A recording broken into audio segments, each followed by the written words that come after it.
کہ دنیا بھر میں یہ دھارنا ہے کہ تو دیوبند کی اصل سوچ ہے وہی طالبانی سوچ ہے. ایسا پرچار ہو رہا ہے اور جتنے پاکستان کے مدرسوں سے, افغانستان کے مدرسوں سے طالبان کی ٹاپ لیڈرشپ نکل کے آتی ہے وہ سارے دیوبندی مدرسے. ہاں ٹھیک ہے. اب میں اس کے دو باتیں ہیں اس میں. ایک سوال یہ ہے کہ دیوبند تو ایک چھوٹا سا قصبہ ہے, وہاں ایک مدرسہ چلتا ہے, اب یہاں پڑھایا جاتا ہے. اب آپ یہ دیکھیں گے کہ دیوبند کا جو سب سے پہلا ہیڈ ٹیچر تھا, سب سے پہلا اسٹوڈنٹ اور بعد میں دیوبند کا جو ہیڈ ٹیچر بنے, وہ مولانا محمود حسن دیوبندی تھے. یہ ان کا دیہانت ہوا ہے 1920 میں. اور یہ جو افغانستان میں سرکار بنائی تھی, جن کا میں نے ابھی تذکرہ کیا راجہ مہندر پرتاپ کا, ان کے شاگردوں نے, ان کے ششیوں نے, ان کے جو اسٹوڈنٹس تھے, انہوں نے مل کے بنائی تھی. وہ اس سوچ کے آدمی نے پلاننگ یہاں سے کری تھی, امپلیمنٹ وہاں کیا تھا. 99% سے زیادہ مسلم لوگوں کی لینڈ تھی, لیکن پریزیڈنٹ بنایا تھا متھرا کے راجہ مہندر پرتاپ جی کو. تو کیا سوچ ہوگی؟ وہ سوچ یہ نہیں تھی جس سوچ کو دیوبند سے جوڑا جا رہا ہے کہ جو مسلمان نہیں اس کو کاٹنا ہے. یہی تو جوڑا جا رہا ہے نا. اور کاٹنے کے لیے, اب اس وقت کاٹنے کی بات نہیں کر رہے ہیں اس لیے کہ وہ انڈیا میں آ گئے ہیں, مجبور ہو گئے. مجبور نہیں ہوئے, انڈیا کو چوز کیا تھا.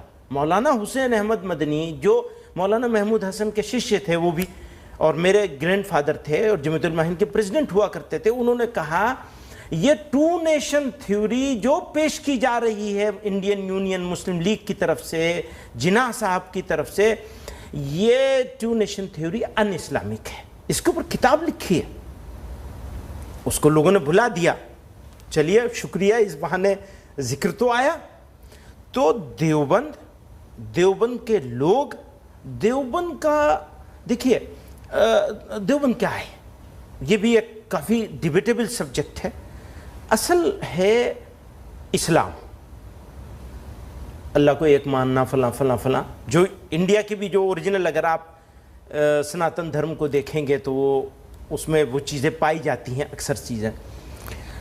اب اسلام, اس کے بعد پھر اس کا انٹرپریٹیشن ہوتا ہے, تو اس میں حنفی ہوتے ہیں, شافی ہوتے ہیں, 4 اسکول ہیں. وہ ہیں اصل اسکول, حنفی, شافی, حنبلی اور مالکی. اس انڈین سب کانٹیننٹ میں رہنے والے مسلمان 99% یا چلو احتیاط سے 90% کہہ لو, وہ حنفی ہیں. تو دیوبند میں اور انڈیا میں جو مسلمان رہتے ہیں, ساؤتھ انڈیا کے مسلمانوں کو چھوڑ کر, وہ جو کیرلا وغیرہ کے مسلمان ہیں, وہ حنفی نہیں ہیں, وہ شافی ہیں. یہ حنفی ہیں, ایک چیز ہوئی. پھر دیوبند تو 1866 میں اسٹیبلش ہوا ہے, اس کا فاؤنڈیشن رکھا گیا ایک اسٹوڈنٹ سے. تو اپنے آپ میں دیوبند کوئی اس طرح سے وہ نہیں ہے. اصل تو حنفی ہیں, جو ایک لارجر ہے, وہ دنیا کے بہت سے ملکوں میں ہے, ٹرکی میں ہے, فلاں فلاں, افغانستان کے لوگ بھی حنفی ہیں. دیوبند سے پڑھ کے گئے تھے اس زمانے کے لوگ. وہ مولانا محمود حسن کے جو اسٹوڈنٹس تھے وہ دیوبند کے پڑھے ہوئے تھے, اس لیے وہ اپنے آپ کو دیوبند سے اسکول کے, ایک اٹیچمنٹ ہوتا ہے نا کسی اسکول سے جہاں پڑھے ہوئے ہوتے ہیں, وہ ایک طرح کا اٹیچمنٹ ہے. بس اتنی سی بات ہے. پر دیوبند میں کیا سکھایا جاتا ہے؟ تو اگر وہ دیوبند میں یہ سکھایا گیا ہوتا, تو جب اسلام کے نام پر ایک اسٹیٹ بنائی جا رہی تھی, تو دیوبند سب سے پہلے اس کی حمایت میں کھڑا ہوتا.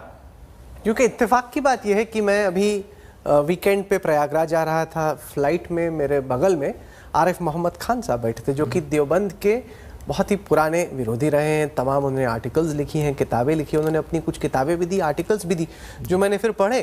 اور عارف محمد خان صاحب کا یہ چارج ہے کہ جو آپ کہہ رہے ہیں وہ سچ نہیں. ان کا کہنا ہے کہ دیوبند کی جو اصل سوچ ہے وہ وہی سوچ ہے جو طالبانی سوچ ہے. وہ کہتے ہیں کہ یہ جو داڑھی والے مولانا ہے, وہ یہ بتاتے ہیں کہ ہماری سوچ جدا ہے طالبان کی سوچ سے, لیکن دیوبند کی جو اصل سوچ ہے, جو آپ کو کیمرے پہ دکھتی نہیں, کبھی باہر نہیں آتی, اور طالبان کی جو سوچ ہے وہ ایک ہے. دیکھیے, ہم کبھی یہ نہیں کہہ رہے آپ سے کہ ہماری اور طالبان کی سوچ الگ ہے. ہم تو کبھی نہیں کہہ رہے آپ سے. ہم یہ کہہ رہے ہیں کہ ہماری اور ہمارے انڈیا کی سوچ ایک ہے. میں کبھی کہنے کی ضرورت نہیں ہے مجھے اس کی کہ میں یہ کہوں کہ میری اور طالبان کی سوچ الگ ہے. نو، میں نے کبھی دعویٰ ہی نہیں کیا، نہ ہمارے یہاں سے کسی نے کبھی کہا ہے کہ ہماری اور طالبان کی سوچ الگ ہے.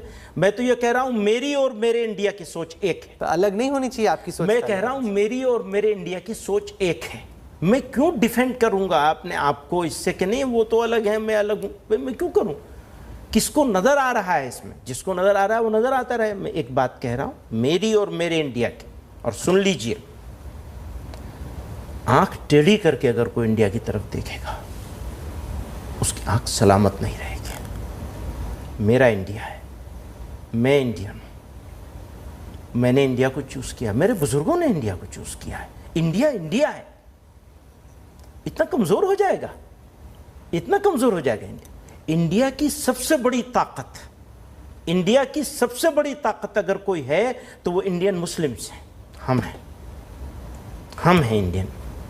ہم نے انڈیا کو اپنا سب کچھ بنایا ہے، سب کچھ مانا ہے، مانتے رہیں گے.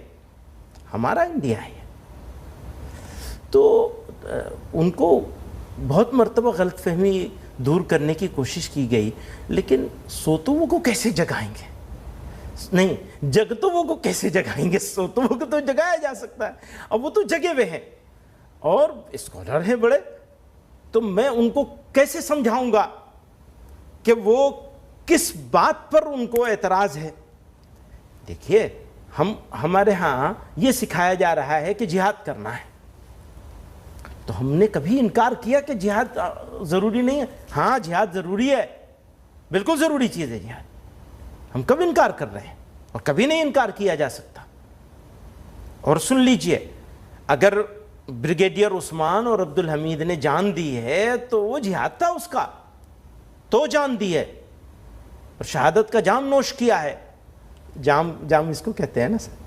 تو شہادت کا جام نوش کیا ہے بریگیڈیئر عثمان نے بھی، عبدالحمید نے بھی، اور بہت ساری مثالیں ہیں چھوٹے چھوٹے بیچارے. جب آپ یہ کہتے ہیں کہ طالبان کی سوچ وہی ہے جو ہماری سوچ ہے، یا پھر آپ یہ کہتے ہیں کہ میں طالبان کے خلاف کیوں بولوں، نہیں، جو لوگ دیکھ رہے ہیں، میں وہی پوچھ رہا ہوں، جو لوگ دیکھ رہے ہیں وہ سوچیں گے یہ مولانا مدنی صاحب تو بچ کے نکل گئے، بولنا ہی نہیں چاہتے تھے طالبان کے خلاف. نہیں، آپ اس کو گھمائیے مت راہل جی. دیکھیے، گھمائیے مت آپ اس کو.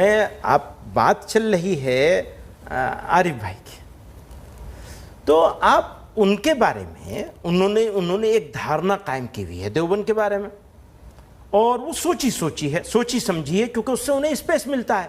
تو اچھی بات ہے، ان کو مبارک ہو. میں ان کی بات کو کاٹنے کے لیے، نیگیٹو بات کرنے کے بجائے ایک پوزیٹیو بات کر رہا ہوں. دیوبند بھی، انڈیا کے مسلمان بھی، دیوبند انڈین مسلمز میں دیوبند ایک چیز ہے، بس ایک چیز ہے. دیوبند اصل تو انڈین مسلم ہے. تو انڈین مسلم کیا ہے پرابلم؟ دیکھیے، آپ نے بیچ میں ایک سوال اور کیا تھا، اس کو میں نے جواب نہیں دیا تھا. میں دوبارہ اس کے اوپر آ جاتا ہوں سیدھے. آپ نے کہا تھا انڈین مسلمز کے اوپر کیا امپیکٹ ہوگا اس کا؟ کل کو خلافت قائم کریں گے، وہ خلیفہ بنیں گے، وہ فلاں ہوگا، اور پھر انڈین مسلم بھی بیعت لیں گے. وہ بیعت کا لفظ یوز کرتے ہیں جو داعش والوں نے، آئی ایس ایس والوں نے جو یوز کیا تھا وہاں، بغدادی نے اور فلاں نے. تو تب کیا ہوگا؟ تو ایک من میں ایک ڈر بھے پیدا کیا گیا. وہ بھے تو آف کورس اس کو ایڈریس کرنا پڑے گا نا، کہ وہ انڈیا کا مسلمان کہا جائے گا. تو میں کہتا ہوں بھائی، آپ انڈیا کا اگر دیوبند کو دیکھیں، اگر طالبان کو دیکھیں، اگر انڈیا کے مسلمانوں کو دیکھیں، انڈین علماء کو دیکھیں، انڈین مدرسوں کو دیکھیں، تو دو چیزیں ہو رہی ہیں. ایک تو ہے میڈیا. میں میڈیا کے خلاف نہیں بولنا چاہتا. آپ کے یہاں موجود ہوں اور آپ نے مجھے اپرچونٹی دی ہے، میں اس کا شکریہ ادا کرنا چاہیے، تو میں شکریہ بھی ادا کروں گا. لیکن ایک میڈیا نے پرسیپشن بنایا ہے، اور اس پرسیپشن کے بننے کی وجہ سے اور ایک خاص نیریٹیو بیان کیے جانے کی وجہ سے ریگولر آج کی تاریخ میں انڈیا کا مسلمان اپنے آپ کو بہت سپریس فیل کر رہا ہے. پلیز انڈرسٹینڈ کیجئے انڈین مسلمز کی پوزیشن کو. میری پوزیشن یہ ہے، میں ایز انڈین مسلم کی حیثیت سے بول رہا ہوں. میری پوزیشن یہ ہے کہ میں ایئرپورٹ پر ہوتا ہوں اور مجھے واکنگ کرنے کا میرا چھوٹا ہوا ہے. میں نے بورڈنگ لے لیا، اندر چلا گیا، میرے پاس آدھا گھنٹہ ہے، میں واکنگ کر سکتا ہوں. کئی مرتبہ واکنگ کرنے کے بیچ میں یہ ڈر لگتا ہے کہ میں بہت آ جا رہا ہوں. کوئی کنٹرول روم میں بیٹھا ہوا بہت سارے ٹی وی چینلوں کے بھی اس کے بیچ میں سی سی ٹی وی کے بیچ میں بیٹھ کے دیکھ رہا ہوگا تو سوچے کہ یہ داڑھی ٹوپی کرتا پاجامہ پہن کے آدمی ادھر جا رہا ہے ادھر جا رہا ہے، تو پتہ نہیں کیا نیت ہے اس کی. آ کے مجھے کسی نے پوچھنا شروع کر دیا تو میری کیا پوزیشن بنے گی. تو ایسی سچویشن کریٹ ہو گئی ہے بائی چانس، اور ہماری سمجھ میں نہیں آتا ہم اس کو کیسے کلیئر کریں گے، کیسے چینج کریں گے. شاید آپ لوگ اس میں زیادہ رول پلے کر سکتے ہیں. پھر ایسے میں یہ طالبان کا سب ہو گیا ہے کہ وہ افغانستان کے 20 سال کی لڑائی کے بعد وہ واپس آ گئے ہیں، اور کیسے کیسے سب ہو گیا وہ جو ہونا تھا ہو گیا. اب ہو گیا تو اب کیا کرے گا، ہم کیا کریں، آپ کیا کریں، اور انڈیا کیا کریں. یہ بڑا سوال ہے اور جینوئن سوال ہے. اور بیچ میں وہ ایک ہمارا پڑوسی بھی ہے، ان کا بھی پڑوسی، دونوں کا پڑوسی بیٹھا ہوا ہے، اور اس کے بارے میں تو کچھ کہنے کی ہمیں ضرورت ہی نہیں ہے. وہ انڈرسٹوڈ ہے سب کہ وہ اپنا فائدہ کم اور دوسرے کا نقصان زیادہ نظر میں رہتا ہے. یہی سب سے بڑا ڈس ایڈوانٹیج ہے. بھائی اپنا فائدہ حاصل کرو، دوسرے کے نقصان کی فکر کیوں کرتے ہو؟ جہاں تمہارا فائدہ ہو فائدہ لے لو. پر انڈیا جو ہے، میرا ماننا یہ ہے، میرا ملک انڈیا جو ہے اس کو اس سب کانٹیننٹ میں لیڈنگ رول پلے کرنا ہے. کیسے؟ اب یہ بڑا مشکل سوال ہے، فوراً میں جواب نہیں دے سکتا، لیکن اچھا تو یہی ہوتی ہے نا کہ میرے ملک کی ایک لیڈنگ رول ہو. نہیں، کیونکہ جو لوگ اس وقت دیکھ رہے ہیں ان کی کیا چنتا ہو سکتی ہے؟ ان کی چنتا یہ ہو سکتی ہے کہ اگر افغانستان میں اس وقت طالبان سطح میں ہے اور طالبان کی جو سوچ ہے وہ دیوبندی سوچ ہے، اور اگر ایسی بات ہے تو پھر اس کا سمبھوتہ اثر بھارت کے جو مسلمان ہیں، خاص طور سے جو یووا مسلم ہیں، ان پر کیا پڑے گا؟ کیونکہ طالبان کی ہی سرکار سے جڑے ہوئے اور ایسے لوگ ہیں، چاہے وہ القاعدہ کے ہوں یا پھر کچھ لوگ جو ISKP کے ہوں، اسلامک اسٹیٹ خراسان پروونس، جو کہ کہتے ہیں کہ ہمیں افغانستان کافی نہیں ہے، ہم تو ایک پورے علاقے میں اسلامک کیلیفیٹ بنانا چاہتے ہیں. کیا آپ کو لگتا ہے کہ اس کا کچھ بلو بیک یہاں ہندوستان پر بھی ہو سکتا ہے؟ دیکھیں مجھے تو بالکل نہیں لگتا، لیکن آپ کیونکہ آپ کا کنسرن ہے، آپ کا نہیں، انڈیا کا کنسرن ہے، سب لوگوں کا کنسرن ہے، تو خالی منع کر دینے سے کام نہیں چلے گا. میں ایمانداری سے کہتا ہوں خالی منع کر دینے سے کام نہیں چلے گا. بات کیا ہے؟ بات یہ ہے کہ انڈیا کا مسلمان انڈیا کے لیے اسٹ ہے یا لائبلٹی ہے. یہ بحث ہی اپنے آپ میں انڈین مسلم کو جو آلریڈی آئسولیٹڈ ہے، سپریسڈ ہے، اس کو اور زیادہ آئسولیٹ کرتی ہے. یہ بحث کیا آپ نے ہمیں سمجھا کیا ہے؟ آپ ہمیں پہچان کیوں نہیں رہے ہیں؟ آپ ہمیں سمجھ کیوں نہیں رہے ہیں؟ آپ ہمیں انڈرسٹینڈ کیوں نہیں کر رہے ہیں؟ ہمیں اور کیا قربانی دینی پڑے گی؟ اچھا ایک چیز سیٹ کریے آپ، تو تمہیں یہ 5 کام کرنے پڑیں گے تو ہم تمہیں مانیں گے کہ تم ہمارے ہو، ادروائز تم ہمارے نہیں ہو. تو یہ ایک جگہ پہ لے جا کے کھڑا کر دیا نا ہم لوگوں نے. یہ سوال لیں، یعنی آپ کا میرا قصور نہیں ہے اس میں.